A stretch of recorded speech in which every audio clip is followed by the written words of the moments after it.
Bueno chicos, ¿qué tal? ¿Cómo están? Les pido mil disculpas, estoy todavía convaleciente. Bien, simplemente la idea era hacer una pequeña presentación de Foucault, de algunas líneas generales y sobre todo el planteo que tiene que ver con el sujeto, la ciencia humana, lo que él llama la aparición del hombre dentro de la, de los, esos cruces de saberes que hay, que él llama, cuando juntan patrones, le llama episteme. O sea que, de alguna manera, el hombre es algo que surgió cuando se pudo plantear desde los saberes. Piensen en un ser histórico, lingüístico, productivo, ¿sí? Y que tiene una historia.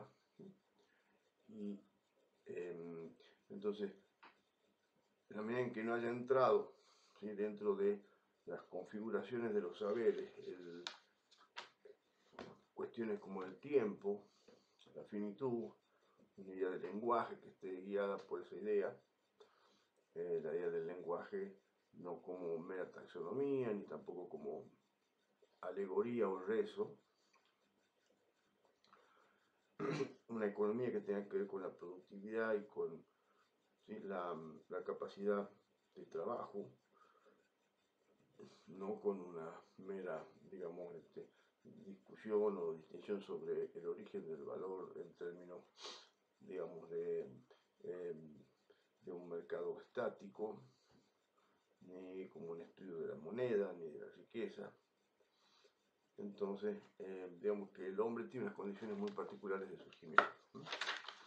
Este es el libro.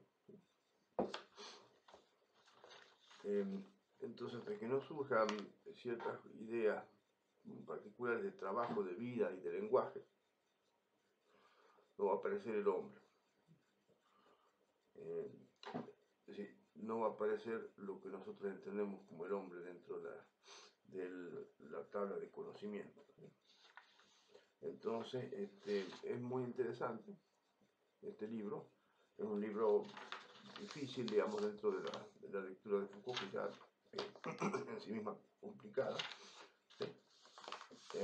Y supongo que más o menos conocen algo de la vida de Foucault.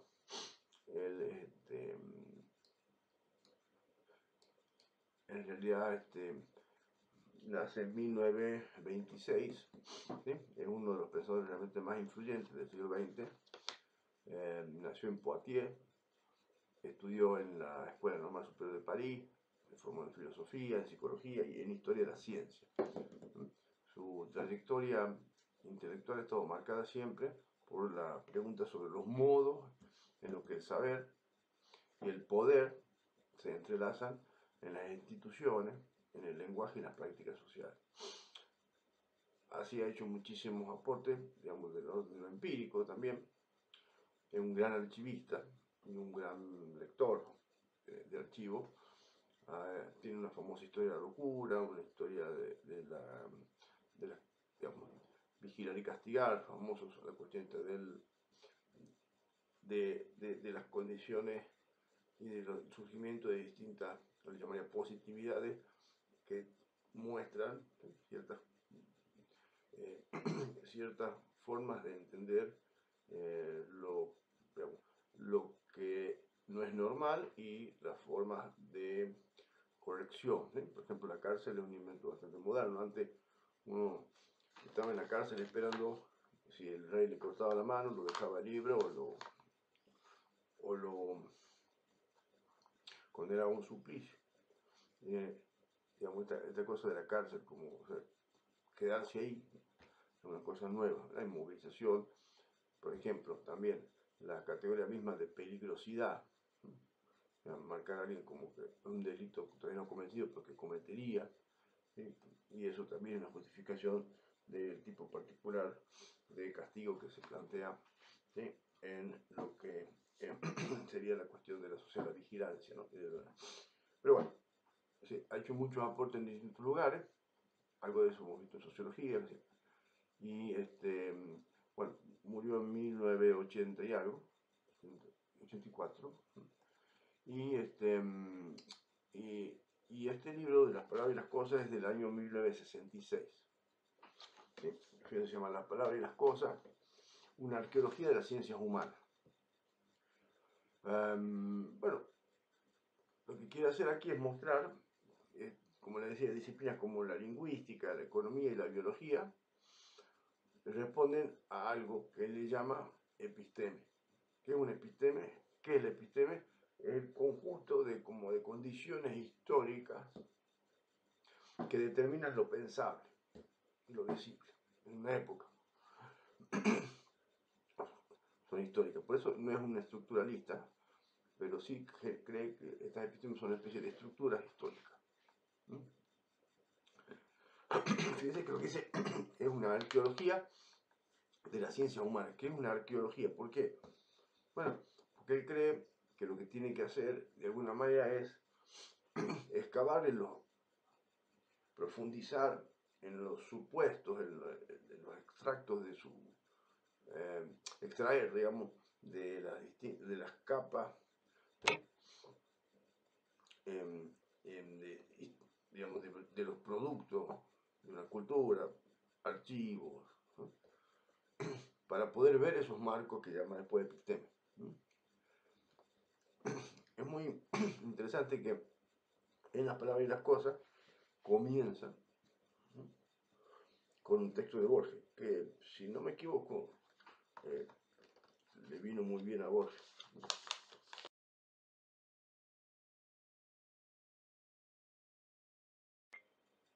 Un texto de Borges que, como les decía, ha tenido rebote hacia Borges también. Es conocido el texto, y él dice, este libro nació de un texto de Borges, de la risa que sacude al leerlo todo lo familiar al pensamiento. Así que hay algo que genera la lectura de este texto que sacude lo familiar al pensamiento, recordando que su intención es hacer una arqueología, es decir, mostrar, ¿sí? Los supuestos, los a priori históricos, ¿sí?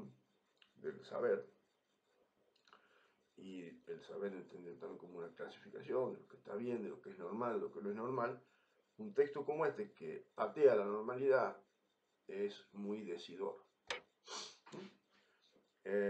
Dice, trastorna toda la superficie ordenada, el texto de Borges, y todos los planos que ajustan la abundancia de sed, provocando una vacilación e inquietud en nuestra práctica milenaria, fíjense, de lo mismo y de lo otro.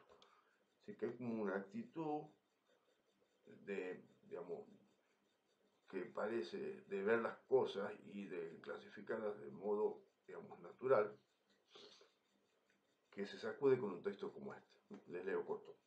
Los animales se dividen en pertenecientes al emperador, A, B, embalsamados, C, amaestrados, D, lechones, C, sirenas, F, fabuloso, G, perros sueltos, H, incluidos en esta clasificación, I, que se agitan como locos, J, innumerables, K, dibujados con un pincel finísimo de pelo de cabello, L, etc. M, que acaban de romper el jarrón, N, que de lejos parece mosca. Fíjense que es una cosa totalmente loca, heteróclita, diría. Dice, el asombro de esta taxonomía, lo que se ve de golpe, es que como encanto exótico de otro pensamiento, como si fuese una enciclopedia china, o sea, ellos ven el mundo así, lo que hacen es desnudar nuestra imposibilidad de pensar las cosas de cierta manera. ¿Mm? ¿Qué es imposible de pensar y qué imposibilidad se trata? Bien, ¿sí? Bueno, es interesante, hay muchas cuestiones particulares que tienen que ver con la clasificación, que son, por ejemplo, hay una de las enumeraciones que implican o que suponen a los que estén en esta clasificación, y eso alude a una paradoja famosa de Russell, ¿no? Etcétera. También, eso también es interesante, o sea, como que por sí sola y en sí misma contiene el infinito. O sea, lo que los une, la primera cuestión interesante es que lo que los une es que estén juntos. O sea, ¿qué quiero decir? Lo que los une es que están numerados, A, B, C, y eso da también cierta idea de proximidad. También es cierto que ninguno de ellos es están todos, son todos en sí y cada uno de ellos fantásticos, pero están perfectamente delimitados. Están los fabulosos y los chanchos. O sea, no están juntos. O sí, están juntos en la enumeración. Están juntos en la medida en que parecen ser una clasificación. Están juntos en la medida en que son un continuo A, B, C, D, 1, 2, 3. Y de ahí se puede poner lo que uno quiera, o no. Entonces, lo que dice la monstruosidad que Borges hace circular en la enumeración consiste en el espacio común del encuentro, y que ese espacio común del encuentro se halle en ruinas. Lo imposible no es la vecindad de las cosas, es el sitio mismo en el que podrían ser vecinas. Es decir, en el lenguaje, en la clasificación, en la mesa donde uno hace las clasificaciones, ¿cómo pueden estar juntos? ¿En qué lugar, dónde puede hacerse una clasificación en la cual se ponga de un lado lo fantástico, el infinito, las clases de clase, los que han roto un jarrón, los que están pintados? El problema está en que en ninguna mesa yo puedo poner eso para ordenarlo. Entonces, esa mesa, sí, imposible, que a pesar de eso aparece como en el texto, significa que el texto mismo o toda empresa de clasificación puede o intenta generar una tranquilidad respecto al orden, que cuando uno ve este tipo de texto dice, en realidad, al orden, las condiciones de posición del orden son distintas a las que uno piensa, no son naturales.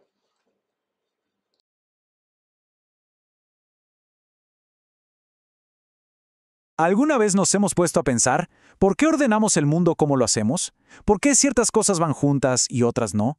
Bueno, Michel Foucault sí que lo hizo, y en su gran obra Las palabras y las cosas nos demuestra que las reglas que ordenan nuestro pensamiento no son para nada lo que creemos.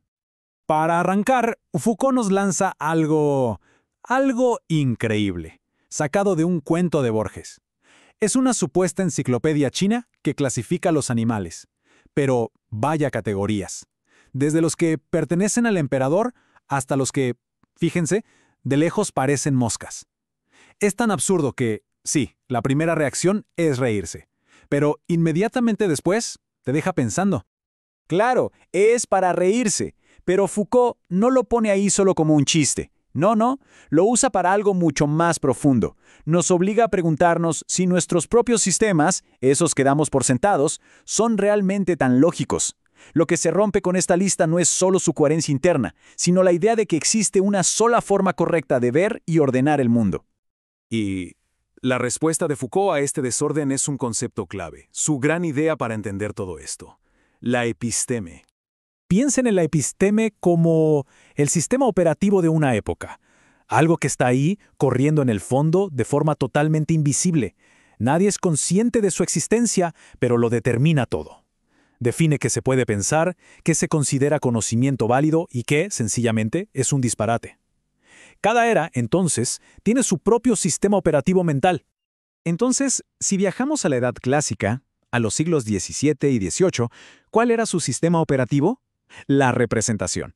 En esta época, el objetivo del conocimiento no era buscar significados ocultos ni interpretar símbolos, para nada. El objetivo era ordenar, medir y clasificar. El mundo era visto como una gran cuadrícula, una tabla donde cada cosa tenía su lugar exacto. Y para que entendamos de qué va exactamente este episteme, Foucault hace algo genial. Nos dice, olvidemos los libros por un momento y miremos una pintura. Y no cualquiera, Las Meninas de Velázquez. Según él, ahí, en ese único lienzo, está codificada toda una forma de pensar. Miremos primero al pintor, a Velázquez. Nos está mirando directo a los ojos, como si nosotros fuéramos los modelos. Pero un momento, el modelo real, el rey y la reina, están fuera del cuadro. Están, de hecho, en el lugar que ocupamos nosotros. La pintura nos mete en un juego increíble. Somos espectadores, pero al mismo tiempo el centro invisible de toda la escena. Y luego está el lienzo. Es enorme, pero lo vemos por detrás. Nunca llegamos a ver qué se está pintando en él. El acto de representar está ahí, a la vista, pero su contenido se nos oculta. Esto sigue reforzando ese juego de presencias, ausencias y espejos. Y la pieza final del rompecabezas, el espejo, allá al fondo. ¿Y qué refleja? Ajá, al rey y a la reina, los verdaderos modelos. Para Foucault esto es brillante. Esta pintura es la representación de la representación misma. Un sistema perfecto, cerrado y ordenado, donde todo se refleja con una claridad absoluta. Pero este universo tan perfecto y ordenado tenía los días contados. Porque, como demuestra Foucault, estos sistemas de pensamiento no evolucionan tranquilamente. No, se quiebran, de repente. Y cuando eso pasa, todo cambia. Un ejemplo clarísimo. ¿Cómo se estudiaba la naturaleza? En el Renacimiento, para alguien como Aldrovandi, un animal era todo un universo de leyendas, símbolos y usos. Pero un siglo después, en la Edad Clásica de Johnston, el animal era solo su estructura visible. Un objeto más para clasificar en la tabla. Toda la magia había desaparecido, reemplazada por la cuadrícula.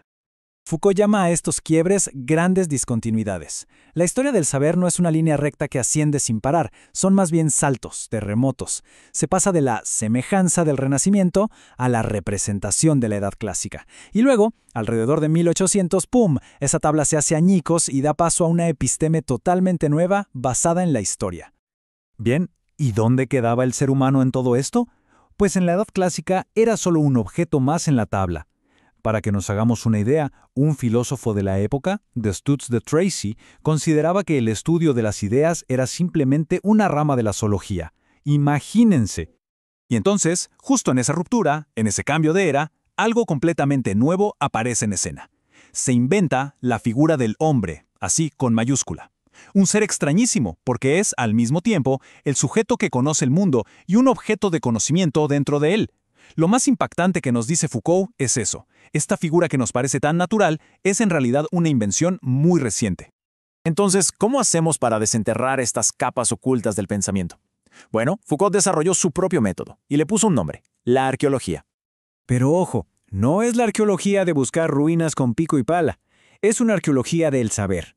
A él no le interesa encontrar el origen de las ideas, sino las reglas del juego de una época. Es decir, que hacía posible que ciertas cosas se dijeran y se pensaran, mientras que otras eran literalmente imposibles. El método es bastante directo. Primero, descubrir esas reglas invisibles. Luego, analizar las rupturas entre una época y otra. Y finalmente, y esto es clave, comprender cómo esos cambios transforman lo que se considera verdad. Porque para Foucault, la verdad con mayúsculas no es algo que se descubre, sino algo que se construye y se destruye a lo largo de la historia. Todo esto suena a historia, a cosas de siglos pasados. Pero la pregunta es, ¿y a nosotros qué? ¿De qué nos sirve hoy esta arqueología del pasado? La clave está en esta cita. Foucault no dice que todo sea malo, dice que todo es peligroso. Y si todo es peligroso, significa que siempre hay algo que hacer, que analizar, que cuestionar. Su trabajo no es un tribunal para juzgar el pasado, sino una caja de herramientas para ser críticos con nuestro presente. Al final, ¿qué nos llevamos de todo esto? Que nuestras formas de ver el mundo no son naturales ni eternas. Que las categorías que usamos como naturaleza humana fueron inventadas en un momento concreto. que la verdad se produce. Y lo más importante, nos da permiso para cuestionar los límites de nuestro propio pensamiento, para ser, como él decía, impacientes por la libertad. Foucault no nos da las respuestas hechas. Al contrario, nos deja con la tarea más difícil y emocionante. ¿Cuáles son las reglas invisibles que gobiernan nuestro presente? ¿Cuáles son los barrotes de nuestra propia jaula conceptual? Si las reglas del pensamiento han cambiado antes, ¿no podrían cambiar de nuevo? La tarea de descubrirlo, bueno, esa ya nos toca a nosotros. Bueno, y estando en el tema de Borges, que me parece que es brillante el uso que hace Foucault de Borges, yo en algún momento, también como lector de Borges, pero antes de haber leído o pensado desde Foucault, me parece que sí hay una clave de lectura de Borges desde lo que Foucault llama la heteroclitud, es decir, arruinar el espacio mismo desde el cual se plantea un problema, un espacio en ruinas, dice él. Es decir, una cosa es que sean cosas raras juntas y otra cosa es que sean cosas imposibles y que lo que hacen es objetar el lugar mismo de donde se los despliega. Un artículo que le voy a pasar, yo creo que una de las claves de lectura interesantes de Borges sería desde el colmo. ¿Se acuerdan que cuál es el colmo de tal cosa? El colmo, quizás la mejor formulación de la tesis nietzscheana de la doble metaforización es ese colmo de los colmos, que un ciego, ¿cómo es que un mudo le diga a un sordo que el ciego lo está mirando? O algo así. Son como los traslados de eso, ¿no? Como ustedes saben, la idea de colmo tiene que ver con tope, viene también incluso del techo de paja, ¿no? Cúmulos, montón, ¿no? Y me parece interesante eh, eh, que el colmo tiene, vieron que ahí Foucault habla de la risa que provoca, yo creo que tiene que ver con los colmos, ¿sí? Porque hay como una discusión, hay como ciertas homofonías, por ejemplo, el colmo de un astronauta es ir a Marte y volver un miércoles, o algo así, o ¿eh? Que un positivista lógico tenga un perro que se llama Nietzsche, bueno, cosas así. Bien, pero me parece que hay una especie de interesante choque ahí, ¿no? En las expresiones de la vida cotidiana y hay como, en cierto sentido, una discusión sobre el propio lenguaje en el cual se formula, ¿sí? Y Borges creo yo que ha generado mucho, los invito a que busquen, por ejemplo, ¿cuál es el colmo de un laberinto? Que no tenga pared. Exactamente lo que plantea, ¿sí? Borges como entre los dos, ¿recuerdan? Los dos reyes y dos laberintos. Un rey encierra a otro en un laberinto muy difícil y después el otro lo deja directamente en el desierto. Entonces le dijo algo así como, tú me quisiste hacer perder un laberinto de bronce con muchas escaleras, puertas y muros. Ahora te muestro el mío, es el desierto, ¿no? No hay escaleras que subir, no hay puertas que forzar, no hay fatigosas galerías que recorrer, ni muros que te veden el paso. Y lo dejé en el desierto. Otro colmo de Borges muy interesante. ¿Cuál es el colmo de un mapa del mundo que tenga el tamaño del mundo? Que es lo que ocurre en el cuento El rigor de la ciencia. Los cartógrafos levantaron un mapa del imperio que tenía el tamaño del imperio y que coincidía con él. Alguna gente vivía en un lado y después en otro. El colmo de la biblioteca, por ejemplo, que, bueno, que atesore todas las combinaciones posibles de signos en la biblioteca de Babilonia, ¿no? El colmo también de la memoria sería el de Funes. O sea, no puede distinguirse la memoria de la vivencia. ¿Mm? Eh, y así, ¿no? Hay como una idea, me parece que es interesante, eh, para trabajar la heteroclitud o la cuestión esta de la risa que genera estas justaposiciones o estas o con las que se van generando y debatiendo las condiciones de sentido del decir. Entonces la arqueología en Foucault va a ser la percepción de la contingencia del sentido, del orden, pero no como una teoría filosófica sobre el orden y el desorden, ni tampoco desde la naturalidad de la experiencia que en general acepta el orden, sino desde un punto de vista intermedio, donde hay una especie de noción de la contingencia del orden y de las formas históricas de ordenar y de los patrones generales históricos que se han dado al ordenar, que él llama epistema.